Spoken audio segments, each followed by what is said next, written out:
Nangungutang ba'y kakilala mo sa'yo? Ang suggestion ko wag mong pagbigyan, i-discuss natin. Ito, tandaan nyo, pag nagpautang kayo at binigay nyo ni pera sa kapwa nyo, hindi nyo na pera yan. Kasi po sabi sa batas natin, pag contract of loan, kapag biniliver na natin yung pera, yung ipapautang natin dun sa debtor sa kapwa natin, kanya na po yung pera. Kaya nga dapat ikaw as the creditor, ikaw as the lender, lalagyan mo dapat ng interest. Kasi binigay may ownership ng property mo, in this case yung pera, doon sa kapwa mo. Siyempre pabalik, in a future time, dapat mas malaki na ibabalik sa'yo, diba? Dapat may tubo ka naman dyan kahit papano. Para sa akin, mahirap mag-agree na walang interest sa ipapautang mo, especially kung malaking halaga. Kasi nga, nagbibigay ka ng property for free, basically. Ibinigay mo yung property. And speaking of free, eto next argument ko kung bakit dapat hindi mo siya pagbigyan. Tandaan nyo, kapag nagpautang kayo ng pera, napakahirap maningil. Bakit ko sinabi yan? Sabihin natin, syempre due date na. Kakilala mo, nahihiya ka ngayon mag-text. So, ang una mong balakid, yung sarili mo. Wag muna tayo sa korte ha, wag muna tayo sa demand letter, wag muna tayo sa awat. Yung sarili mo, mahihiyain ka, sabihin natin. Nahihiya ka na baka mapahiya o magkaroon ng tampo yung kapwa mo sa'yo. Ano mangyayari? Hindi ka magte-text, hindi ka magchat-chat, hindi ka magbibigay ng kahit anong sinyales na kinukuha mo ni pera at kailangan mo yung pera. Ano ngayon ang nangyari? Siya ang naginhawaan kasi nakautang sa'yo. Ikaw ang nagipit. Yun ang totoo dyan. Real talk na lang tayo. Kasi kaya mo nga sinisingil. Kailangan mo ni pera. Somehow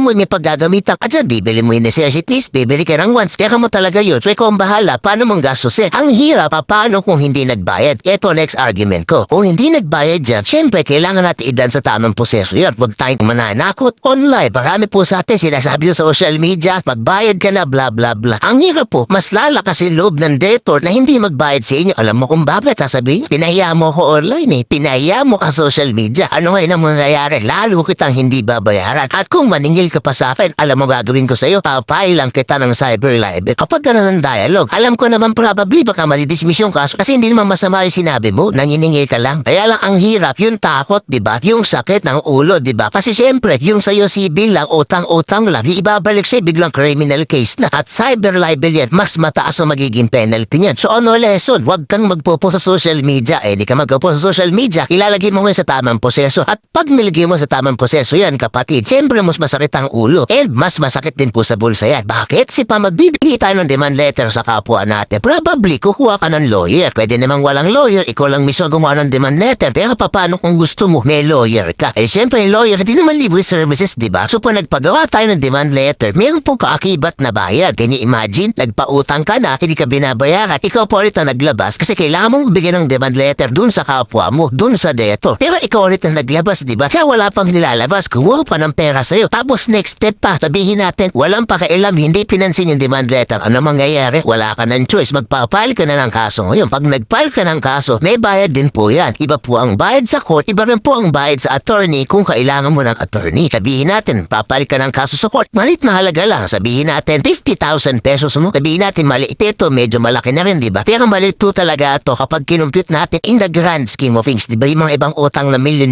ibang usapan na yun, diba? Sabihin natin, 50K ang utang. Pag nagfile ka ng kaso, 50K gusto mong bawiin sa kapwa mo kasi pinautang mo siya, ipafile po natin yan sa MTC o yung tinatawag na Municipal Trial Court. At pag nagfile tayo, hindi po yan libre. Meron pong filing fees o dapat this time babayaran kasi nagfile tayo ng kaso. Ibibigay po ito, ibabayad po ito sa korte. Nagbayad ka na naman, diba? Sabihin natin, 50K lang ngayon ate sisingil. Ang tawag po dito, small claims. Kapag small claims, ang ganda naman dito, hindi po kailangan ng abogado pag appear sa court. Hindi nga po pwede. Bawal ang abogado sa small claims. Dapat ikaw lang as the creditor and the debtor ang maghaharap dyan. And then the court will decide kung sino ang dapat mag-prevail sa kaso. Ganun po yan. Paano ngayon guys? Kung 3 milyon yung pinautang nyo, ano mangyayari? Hindi pwedeng wala na kayong abogado. Bakit? Kasi regional trial court na po tayo magkakaparin. Malaki na halaga, 3 million na. Malaking malaki na. Kailangan na natin ng lawyer for that. At pag may lawyer, syempre, hindi rin po libre. Nagbabayad tayo ng services ng abogado on top of the filing fee. Hindi ko pa naisingil yung utang, hindi ko pa nakakasingil ng utang. Ang dami mo nang inabono. Nag-demand letter ka, nag-filing fee ka, may bayad pa po sa lawyer. Kung ikaw na naglabas and hindi ka pa nababayaran, so ano ang sagot ko sa inyo? Bago ka pa man makarating sa ganyan sitwasyon, huwag mo nang palakihin. Huwag ka na lang magbigay kasi either way, sasakit ang ulo mo. Ngayon sinasabi nyo, attorney, what if magbayad naman yung kapwa ko? What if magbayad naman si debtor ng tama, nahiya din, hindi ko na kailangan singilit, nagbayad talaga sa akin in full, may interest pa. Di maganda, wala pong issue, diba? Napakaganda, maayos ang kapahaligiran, maayos maayos ang Pilipinas. Pero ang hirap, meron po talaga hindi nagbabayad on time. Kaya nga po umutang, di ba? Problema ng lending company yan, problema ng bangko, problema ng buong Pilipinas yan at buong mundo. Talaga po may mga hindi nagbabayad on time o hindi talaga nagbabayad at all. So para hindi magtampo sa inyo kaibigan nyo, sabihin natin o yung kapwa nyo kung ako sa inyo pag namhingi ng utang sa inyo o kapag humilig na umutang siya, ang suggestion ko, ibigay nyo na lang yung kaya nyo. Yung kaya nyo, i-donate dun sa tao at wag na sisingilin. Gawin nyo na siyang donation. Why? Kasi kung tinanggihan mo man siya, at least nagbigay ka ng donation, nagbigay ka ng pera na hindi mo nakukunin in the future. Di kung utang siya sa ibang tao, mas malit na kailangan niyang utangin. And on top of that, hindi po sasakit ang ulo nyo. Hindi kayo may stress. Hindi po iiksi ang buhay nyo. Kasi nga, ibig niya na iniisip na baka may pera kung kailangan kunin sa tao na hindi na gano'n. So, ibigay nyo na lang kung ano yung kaya nyo. At huwag nyo nang impayad na bumalik yan. Kasi pag nagpautang kayo, ganyan din dapat ang mindset nyo. Pag nagpautang kayo, huwag nyo nang impayad bumalik yan. At pag bumalik yan, treat it as a blessing. Treat it as new money. Kasi nga, napakahirap pong maningil. Kalaban may sarili mo, kalaban may hiya mo. At syempre, kailangan natin dumaan sa tamang proseso, hindi sa illegal na proseso. At yung tamang proseso po, it will take more time, more effort, more money. Real talk na lang po tayo, kaya ang suggestion ko, mag-ingat po sa papautangin natin. At kung medyo worry tayo, medyo delix para sa atin, wag po tayo magpautang at all, donate man lang ng pera. Yung kaya natin ibigay na busilak ang loob natin.